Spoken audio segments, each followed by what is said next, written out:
Hello everyone, welcome to Spinning Iris. Today I'm going to talk about Lindsay Ellis's Axioms End, her debut novel. This review is kind of a long time coming since I read this over the summer. Better late than never. Yeah. It's funny, when I finished Axioms End, I couldn't help but think about Twilight.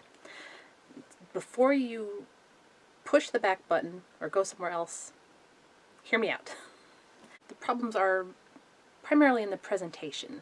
Stephenie Meyer knew the story she wanted to tell. I just don't think she knew or understood how to tell it in an entertaining and thoughtful and exciting way. What do I mean? Twilight is basically a Beauty and the Beast story. I think Meyer got too caught up in the forbidden love aspect and forgot that characters need growth and development in order to earn that happily ever after.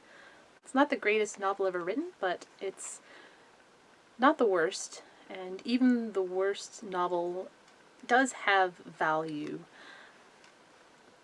primarily to better authors who can use it as a sort of groundwork of what not to do, like how not to write characters, how not to describe things poorly, how not to leave out character development and excitement and believability and actual romance and actual discord and actual salvation or whatever.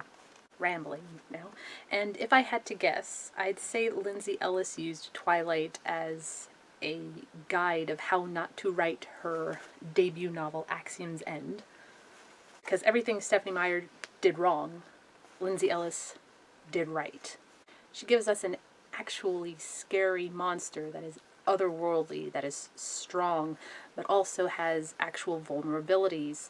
She gives us an imperfect hero, a hero who goes through a journey throughout this first novel and grows as a character, but still a character that you can insert yourself into, an actual character, not an empty shell. An actual character you can jump into with her own thoughts, her own history, her own feelings, her own doubts. A character worthy of reading. And none of the characters sit still for long. They are almost constantly in motion, whether in action or dialogue. While there is a good amount of information dumped fairly early on in the novel,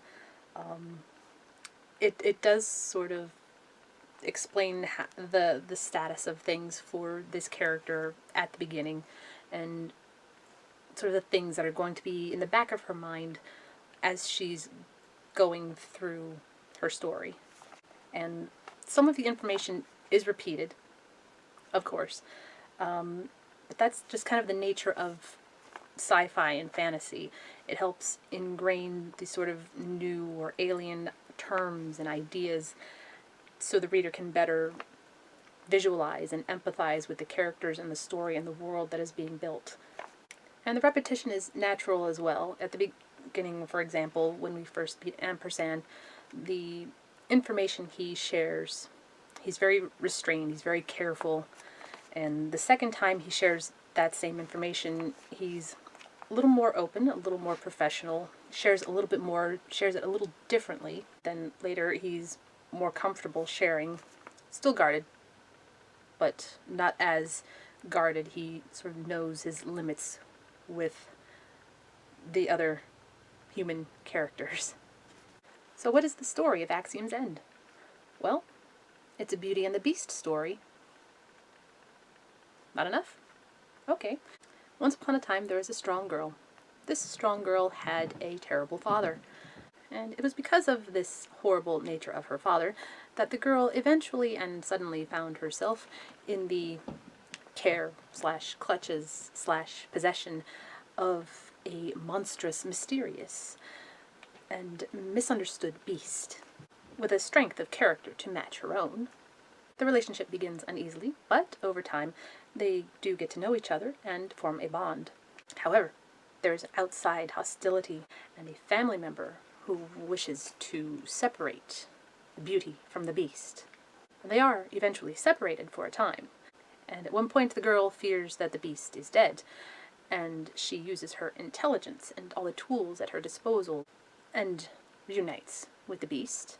The Beast is strong, the girl is fiercely protective, and through their ultimately unbreakable bond, they are reunited and closer than ever. Whether they live happily ever after remains to be seen. But they live.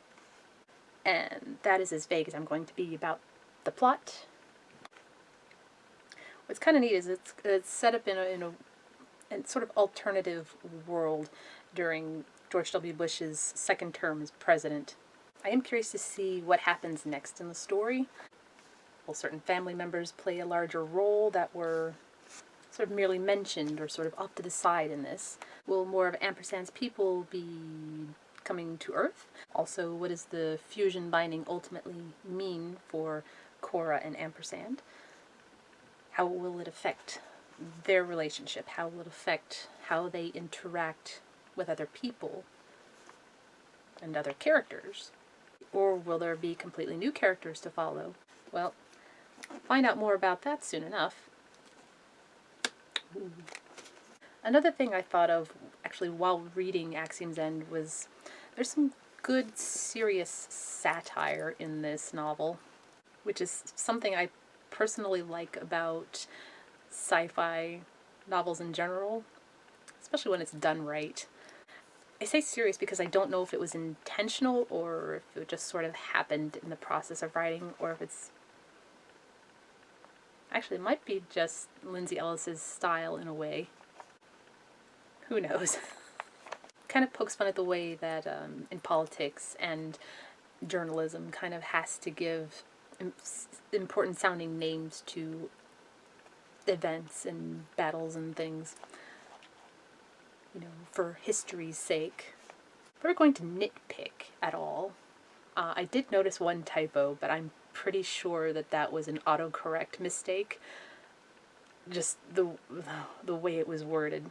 Because I knew exactly what was trying to be said, but that's not what was put there. I don't even remember where it is. I guess the biggest nitpick I have would be about Ampersand himself and the description.